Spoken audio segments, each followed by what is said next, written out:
So ayun na mga tropatids, no, magandang umaga at mapagpalang umaga sa inyong lahat mga tropatids, no. So yun na nakita nyo sa aking intro kanina mga tropatids, meron tayong inahalong feeds, no. Kasi magsusubo tayo, magpopot-pot tayo dun sa dalawang YB natin na nawala yung tatay, no. So yung nanay na lang ang nagsusubo, isa dun sa mga flyers natin, no. So siguro kasi ano kasi ang nangyari kasi hindi ko na na-vlog nung nakaraang araw, like 3 days ago, no, mga tropatids. Hinabol na naman, may humabol na ng mga medyo hindi ganong kalakihang ibon dun sa mga ibon ko, no. So, parang sumabay sa kanya, nakita ko, tapos biglang nagkulasan. Pero mabilis yung ibon. So hindi ko alam kung palko siguro o hindi ko ma-sure, no. So nung chinay ko na nung hapon, nung bumalik na yung mga ibon dito, maghapon wala rin yung isang blue bar natin, yung may YB, yung tatay ng mga YB sa flyers natin. So maghapon wala, tapos yung kinabukasan, yun, talagang wala, hindi talaga nakabalik. So siguro na-disgrasya siguro, baka yun yung nahuli, no.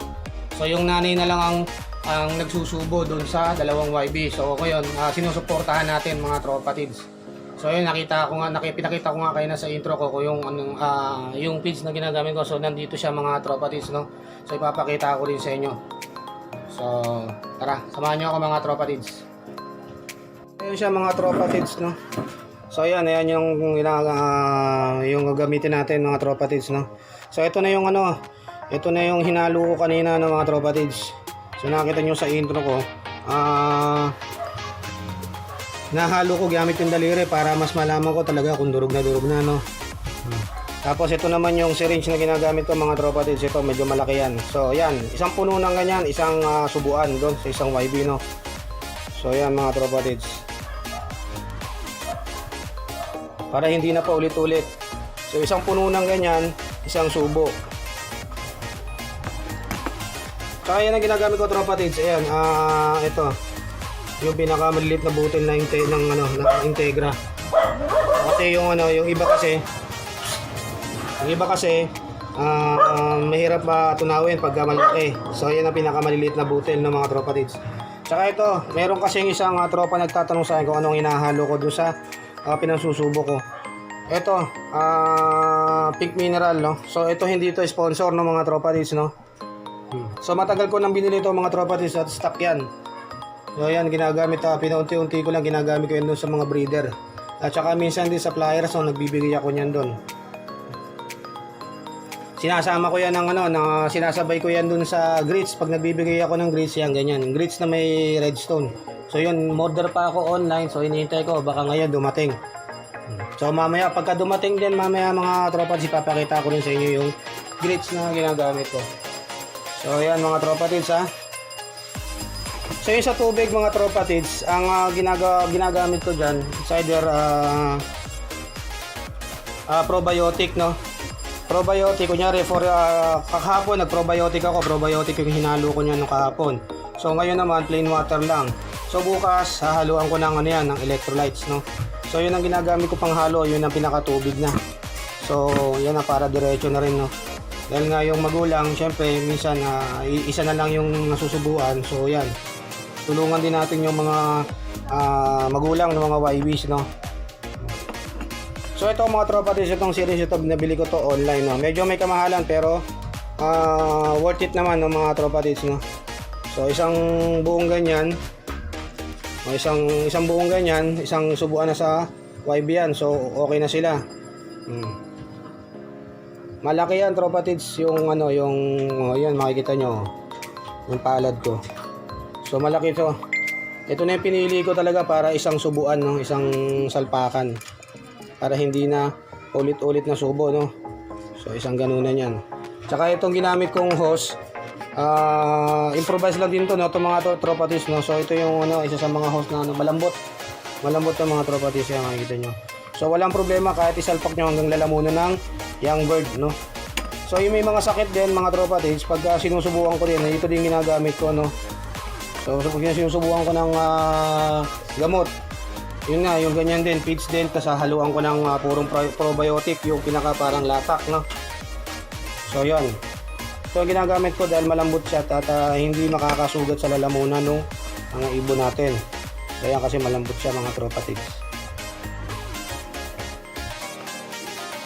So mga tropa tids, yan, naka-ready na yung gamit natin, yung isusubo natin sa YB, at kunin na natin yung dalawang YB mga tropa tids. So mga tropa tids, ito nga yung dalawang YB ng mga tropa tids.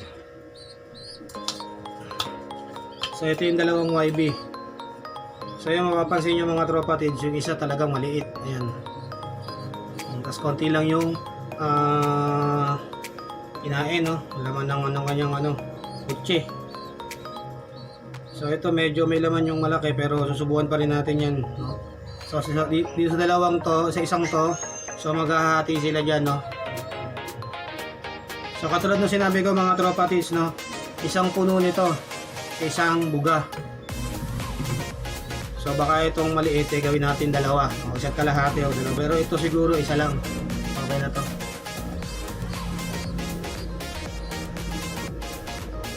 So unahin muna natin mga tropa tids tong maliit. To maliit to eh.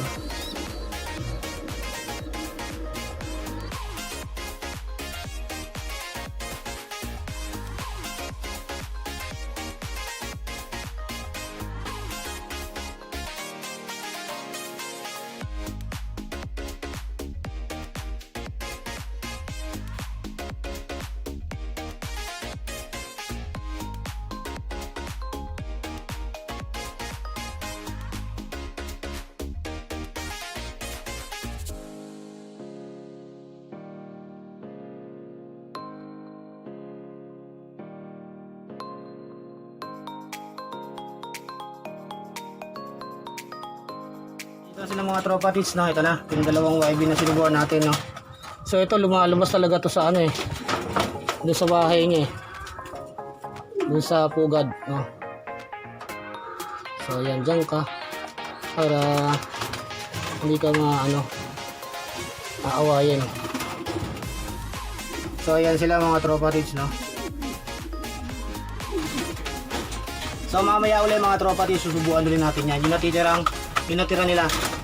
So ito mga tropa tids, ito yung nakaraan na pinakita ko sa inyo, yung dalawang itlog. So ngayon ano na sila, isa na mga tropa tids, ayun. So ayan, isa na mga tropa tids.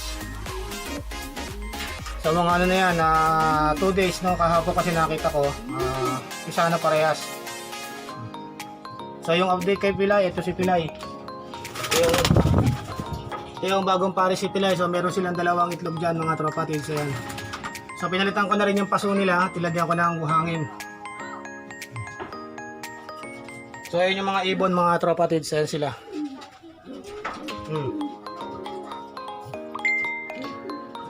So ayan sila mga tropa tids, ayan yung mga ibon. So ayan kanina nagpa-low fly tayo. So yung iba ayan, ang mga nagsipasok na, so may mga nasa labas pa rin. Ayan dyan. Ako kung nasan yung mga yan. Yan siguro siya gilid. So ito mga tropa tids, so tatandaan nyo, meron tayong dagit, no, nung isang gabi, no, nung inabot ng gabi na hindi pumasok. So yun, nung gabi na sinilip namin ng tropa, dahil nag-shot kami ng tropa. So yan, nakita ko yan, dito na siya sa loob. So yan, batcher na rin ng mga tropa tids, no. Kasama yan kanina doon sa low fly ng mga ibon natin, no. So kasama na rin siya pumasok ulit. So nasiyap pa nga mga tropa tids. Ayan yung ibon. So YB pa. Wala nga lang siyang ring. So mahirap malaman kung kanino, no. So magandang ibon mga tropa tids. Ayan, young bird, no. Nasiyap pa. At nung nakita namin dito ng tropa nung gabi, meron pa siyang mga pulang dilaw na balahibo, no. Yung balahibong pusa. yung balahibong pagka YB. So ayan, YB pa, nasiya pa mga tropa tids. Pero mailap siya. Ayan siya mga tropa tids. Ang gandang YB, mo. Wala pang linaw mata mga tropa tids, no. So nag-overfly ito doon sa may-ari. YB na YB. So may narinig ako naglalakad dun sa bubong, no. So ayun dyan siguro yung iba kong mga ibon. So andito na rin, viewing na rin yung ibon galing kay Andres Lop. Ayan, yung blue bar na yan. Saka ito yung Black African Eagle. Ayan, nag-aala Spider-Man. So gagawin ko lang silang ano dito, viewing lang sila rito sa flyers, no. Tapos ibababa ko rin sila dun sa stock lock, no. So kasi gagawin ko silang future breeder, no, mga tropa tids. So update ko kayo mga tropa tids dun sa mga YB natin sa baba. Especially yung pwede nga pagpilian sa parapol. Palapatin natin mga tropa tids, no. Ayan. Dito sila, ayaw pa nila pumasok. So hinahayaan ko lang sila niyan kung ano, gumala-gala dyan, no. Ayan, liparan pa. Lumipat lang pala ng pwesto. Ayun, dumiretso yung tatlo. Ayan, sumunod yung isa. Ayan, sumunod na yung dalawa. So meron pa tayong 5 ibon sa labas, no. Ayan, naglalaro-laro pa sila mga tropa tids. So ganyan, parang open loop na rin yan. So maya-maya mga bandang 2:00, pakawalan ko na naman yung mga nandito sa loob. So kung papasok sila sa loob, palalabasin ko lang din uli. So dako muna tayo, baba tayo mga tropa tids. So papakita ko sa inyo yung mga YB. So yung mga hindi pa nakaka-subscribe, no, habol na kayo, at hindi pa nakakapag-entry, habol na kayo mga tropa tids, no. So ayan na yung mga ito na yung dalawa. Yung dalawa sa ito, bali checkered parehas to. Black check siguro. So ayan, magkamukha sila. Pero yung isa parang may nakita kong kulay puti sa mata, parang kidlat, no. So yun dito sa akin ni-inbreed. So dalawa na yung itlog niyan, no, mga tropa tids.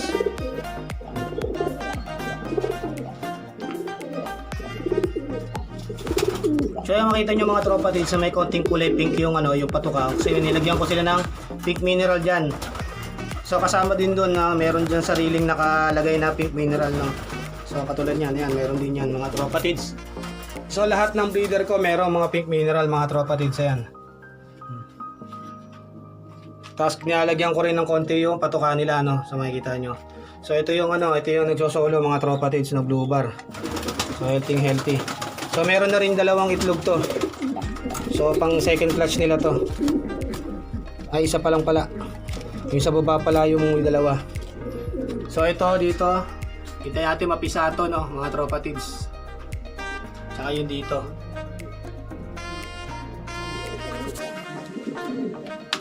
So ito yung 2 mga tropa tids, no. Ito yung 2 unang siningsingan natin, no, tropa tids, no. Ayan, yung 2 yan. So lalaki na. So nag-aaral lang silang tumuka mga tropa tids, no. So pagka tuloy-tuloy na silang kusang tumutuka, kiwawalay ko na sila at ilalagay ko sila doon sa isang cage, no, na sila lang.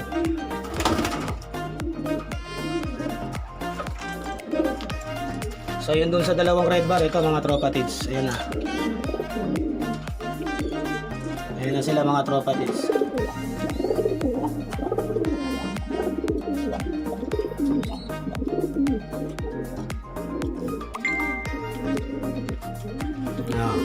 Aking mga breeder, no, dito sa stock lock, itong mga hen.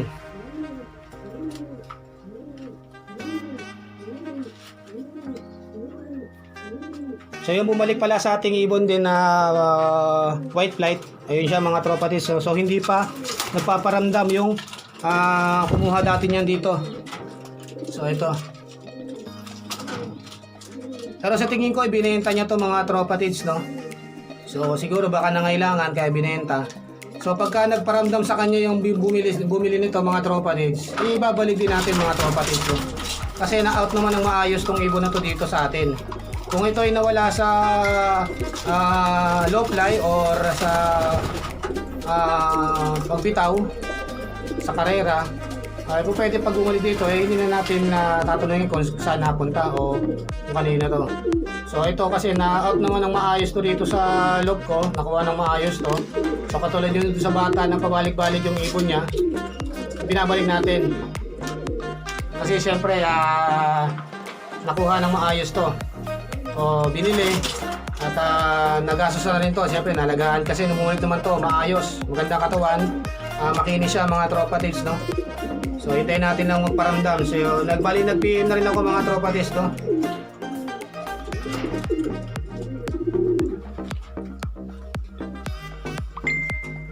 So ayan ang mga kabats na mga tropa tids. Ito mga kabats yan. Ayan. Tsaka to. Pati yung cock doon sa ini-inbreed ko.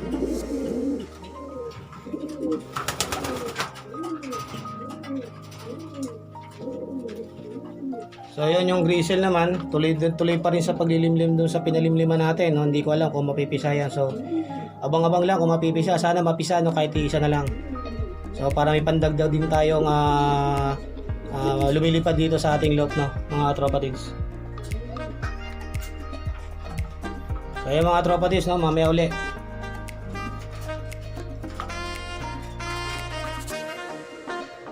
So yun lang mga tropa tids, no, yun lang ang video natin ngayong araw na to, yo, tungkol dun sa pagsusubo ko dun sa YB nung nawawala nating blue bar, no, sa isang playas, doon sa playas natin, no. So kasi manani na lang ang nagsusubo. So yun, sana may nakuha kayong konting tip dun sa pagsusubo, kung ano yung ginagamit ko at kung ano yung hinahalo ko dun sa feeds na pinasusubo ko.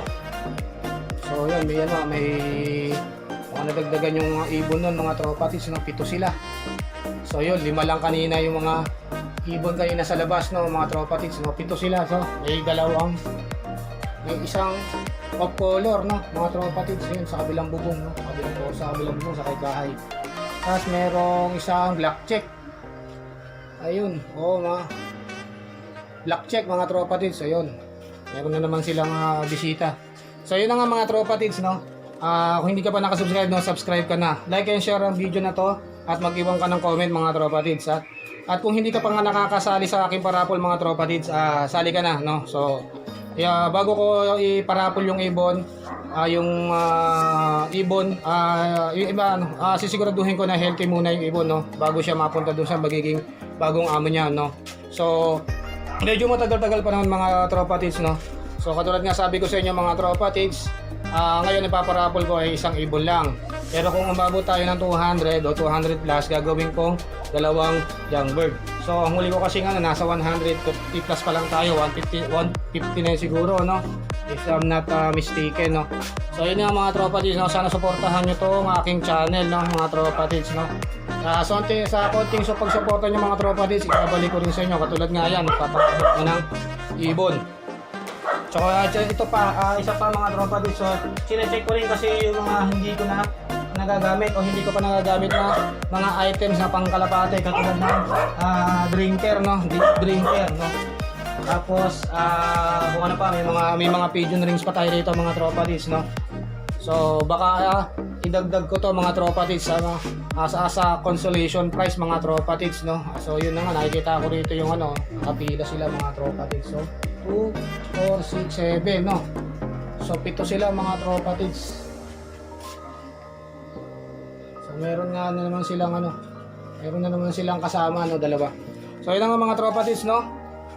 Sa mga hindi pa nakaka-entry, no, habol na kayo mga tropa tids. So subscribe na kayo at hanapin nyo doon sa aking mga videos yung video mechanics ko para doon sa aking parapol, no.